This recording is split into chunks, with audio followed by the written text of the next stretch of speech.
नमस्कार। आप देख रहे हैं बिस्तक का खास शो फायदे के फंड, जिसमें हम बात करते हैं म्यूचुअल फंड्स के ऊपर, आपके पर्सनल फाइनेंस के ऊपर। किस तरीके से आप म्यूचुअल फंड में पोर्टफोलियो बना सकते हैं, बाजार यहां से क्या जाएगा, और अगर आपको बेहतर रिटर्न चाहिए तो किस तरीके से सिस्टमैटिक प्लानिंग कर सकते हैं। तमाम मुद्दों पर बात करेंगे। आज के खास एक्सपर्ट जो हमारे साथ जुड़े हैं वो है त्रिदीप भट्टाचार्य जी, CIO equities Edelweiss mutual fund के। त्रिदीप जी नमस्कार, स्वागत है आपका बिस्तक। नमस्कार।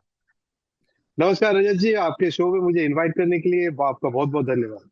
अच्छा, फिर अब म्यूचुअल फंड्स पे आ जाते हैं सर। जो आज का टॉपिक है उसमें यह है कि NFOs बहुत क्वांटिटी पे आ रहे हैं और निवेशकों का रुझान, दिलचस्पी जो है वो म्यूचुअल फंड्स में ज्यादा इस समय देखने को मिल रही है। एक तो आप ये समझा दें, क्या NFO में पैसा डालना ठीक होता है, या फिर जो एग्जिस्टिंग म्यूचुअल फंड जिसका ऑलरेडी रिकॉर्ड हो, प्रूवन रिकॉर्ड, उसमें पैसा डालना ठीक है? ये बहुत अच्छा सवाल है और आपके इन्वेस्टर्स के लिए भी बहुत इंपॉर्टेंट सवाल है। तो मेरे हिसाब से न्यू फंड ऑफर में सबसे पहले तो ये देखना चाहिए कि वो न्यू ऑफर फंड ऑफर में क्या खास बात है। अगर एग्जिस्टिंग फंड्स में जो ऑलरेडी हैं, जो मान लीजिए मार्केट में है, वो फंड हाउस के वैसे ही फंड्स अगर ऑलरेडी अवेलेबल हैं, तो एक और फंड उसमें इन्वेस्ट करना शायद मुनासिब ना होगा। लेकिन अगर मान लीजिए वो फंड की कुछ स्पेशलिटी है, या फिर वो फंड हाउस की कुछ स्पेशलिटी है, या फिर वो फंड मैनेजर की कुछ स्पेशलिटी है, और उस एरिया में कोई नया फंड आ रहा है, तो मेरे हिसाब से इन्वेस्टर्स को जरूर इवेलुएट करना चाहिए।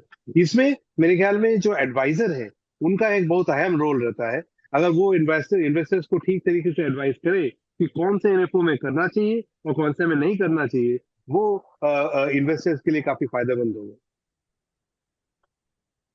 अच्छा, लेकिन सर कैसे पता चलता है कि किसी म्यूचुअल फंड की परफॉर्मेंस देख के इन्वेस्टमेंट करना चाहिए, या फिर कुछ और देखना चाहिए, कुछ ऐसी बारीकी जो इन्वेस्टर्स को जरूर देखनी चाहिए किसी भी म्यूचुअल फंड का चयन करने से पहले? तो देखिए, सबसे पहले तो फंड हाउस और फंड मैनेजर, इनका ट्रैक रिकॉर्ड देखना चाहिए। तो बाकी मान लीजिए उस कैटेगरी में, जैसे हमने अभी मल्टी कैप फंड लॉन्च किया, मल्टी कैप फंड में हमारे पास मल्टी कैप फंड पहले नहीं था। पर पहले हमारे दूसरे फंड्स थे, जैसे हमारे मिड कैप फंड थे, उनका अगर आप 15 साल का ट्रैक रिकॉर्ड देखें तो काफी दुरुस्त है। उस तरीके से अलग अलग फंड मैनेजर्स की कुछ अलग खास बात होगी, वो देखना चाहिए सबसे पहले ट्रैक रिकॉर्ड। दूसरा ये देखना चाहिए कि वो फंड मैनेजमेंट का फिलॉसफी क्या है। मतलब कुछ फंड मैनेजर्स या कुछ न्यू एनएफओ से होते हैं, वो बहुत एग्रेसिव स्टाइल के होते हैं। उसको आपको मैच करना होगा इन्वेस्टर की जो इन्वेस्टिंग स्टाइल है उसके साथ। अगर वो मैच करती है तो जरूर करना चाहिए, लेकिन अगर नहीं करती है तो नहीं करना चाहिए फिर मैच।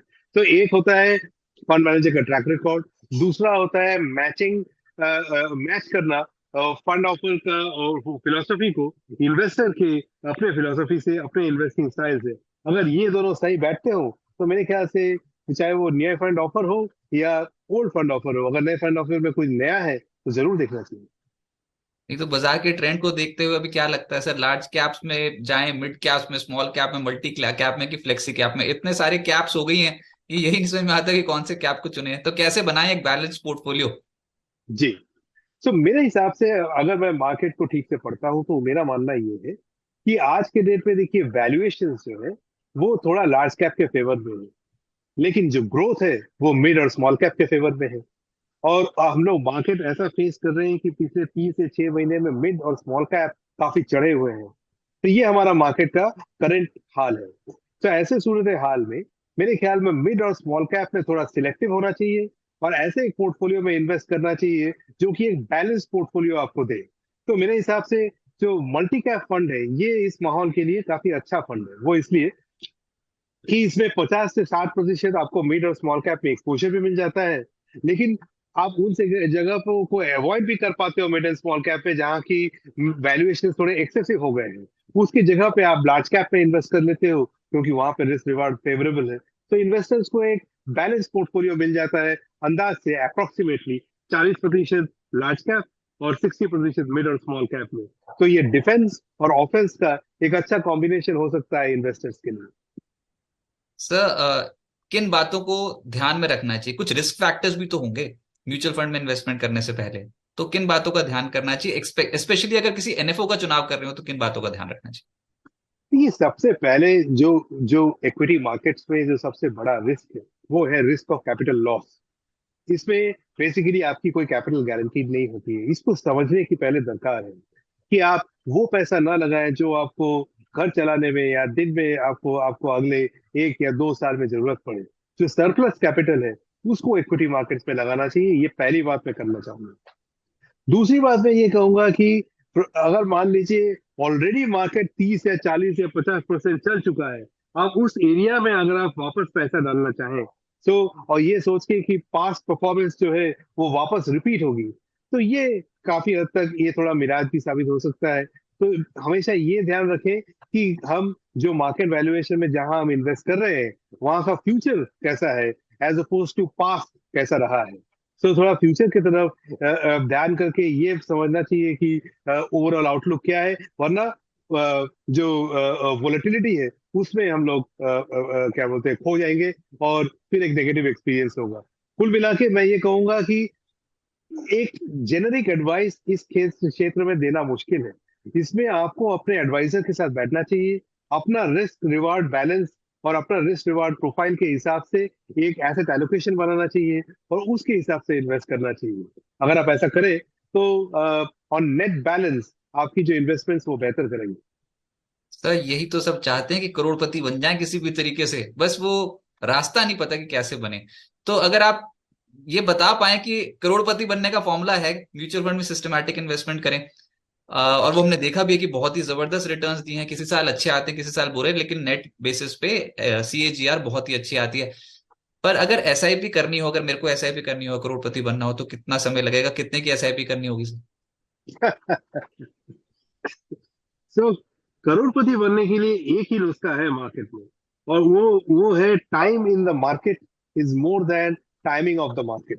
तो अगर आपको करोड़पति बनना है over a period of time, तो ये टाइम कितने साल में बनूंगा इसकी चिंता छोड़ करके आप एक सिस्टमेटिक तरीके से अगर अपने रिस्क रिवॉर्ड बैलेंस से अगर आप इन्वेस्ट करते चले, तब आप पाइएगा कि 5 से 10 साल की अगर आप अवधि ले, तो आप जहां से शुरू करते हैं उसके हिसाब से अच्छे खासे आपका मुनाफा होने का चांस है। मैं ये नंबर जानबूझ के नहीं पुट करना चाहता हूँ, क्योंकि वो एक फॉरवर्ड लुकिंग स्टेटमेंट होगा और वो गुमराह कर सकता है। बट मैं कहूंगा वापस से कि जो वेल्थ फॉर्मूला है, वो वेल्थ फॉर्मूला बहुत सिंपल है, लेकिन करना बहुत कठिन।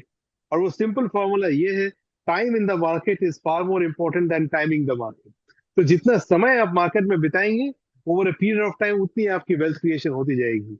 तो इस चीज को अगर आप ध्यान में रखें, अपने एडवाइजर के साथ अपने रिस्क प्रोफाइल के हिसाब से इन्वेस्ट करें, करोड़पति तो एक बात हुई, आप मैं उम्मीद करता हूं कि आप अरबपति भी बन सके। राइट सर, ये एक इसी क्वेश्चन पे एंड करते हैं। और ये थोड़ा मैं खुद जानना चाहता था कि कैसे होता है। हम ना फैक्ट शीट देखते हैं हर बार, म्यूचुअल फंड की आती है हर महीने, और उसमें कोई नए से ही स्टॉक्स निकल आते हैं जो पिछले महीने नहीं होते, तो म्यूचुअल फंड से प्रॉफिट बुकिंग करते हैं। अभी तक तो ये समझ में आता था कि FIs कम खरीद रहे हैं, डोमेस्टिक इंस्टीट्यूशन ज्यादा खरीद रहे हैं। तो म्यूचुअल फंड्स क्या प्रॉफिट बुकिंग करते हैं, फिर नए शेयर्स का चुनाव करते हैं? तो क्या देख के आप नए शेयर्स का चुनाव करते हो, और कैसे एग्जिट करते हो स्टॉक से? क्या बहुत फ्रीक्वेंटली होता है ये? ये बहुत ही गहन सवाल है, इसका एक थोड़ा सा समय लूंगा जवाब देने के लिए। देखिए, प्रॉफिट बुकिंग इन्वेस्टिंग का एक बहुत इंपॉर्टेंट पार्ट है।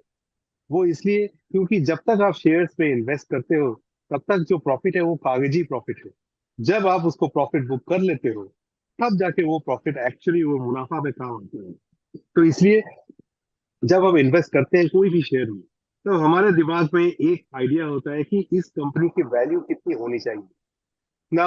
अभी over a period of time company का शेयर प्राइस जो है वो ऊपर जाता है। ऊपर जाके जब वो वैल्यू क्रॉस कर जाता है, जब अपने को लगता है कि ये इसका वैल्यू हो गया है, तब हम वहां पे प्रॉफिट बुक कर लेते हैं। फिर हम कंटिन्यूअस बेसिस पे ऐसे भी शेयर ढूंढते रहते हैं जहां पे अभी ये डिस्काउंट टू फेयर वैल्यू अभी भी है, अभी भी काफी हद तक वो शेयर अंडर वैल्यूड है। तो जहां अपना प्रॉफिट बन चुका होता है, वहां से प्रॉफिट लेके हम वहां पे डालते हैं जहां पे कि अभी प्रॉफिट बनना बाकी है, या जहाँ पे कि अंडर वैल्यूड है। ये कंटिन्यूअस प्रोसेस है। इस प्रोसेस के चलते जो चर्न होता है, वो एक मिनिमम चर्न के हिसाब से, जैसे हमारे फंड हाउस में हम लोग ऑपरेट करते हैं 30 से 40% चर्न। मतलब 2 साल में करीबन मान लीजिए एक बार प्रॉफिट, एक बार पोर्टफोलियो चर्न होता है। सो कुल मिला के एक ऑनगोइंग प्रोसेस है। इसलिए हम ऑनगोइंग बेसिस पे मुनाफा बुक करते रहते हैं, और नए अंडर वैल्यूड शेयर्स में इन्वेस्ट भी करते रहते हैं। और इसी चलते म्यूचुअल फंड का जो NAV है, ये ऊपर की तरफ बढ़ता है over a period of time. Right, Tridev ji बहुत शुक्रिया आपका हमारे साथ जुड़ने के लिए और बात करने के लिए पर्सनल फाइनेंस पे, और समझाने के लिए कैसे वेल्थ बनाई जा सकती है। और बहुत कुछ सीखने को मिला आपसे सर। बहुत शुक्रिया। नमस्कार रजत जी। उम्मीद करता हूँ कि अगले बार जब हम मिलेंगे तब आप करोड़पति नहीं अरबपति भी होंगे। नमस्कार। Thank you. Thank you.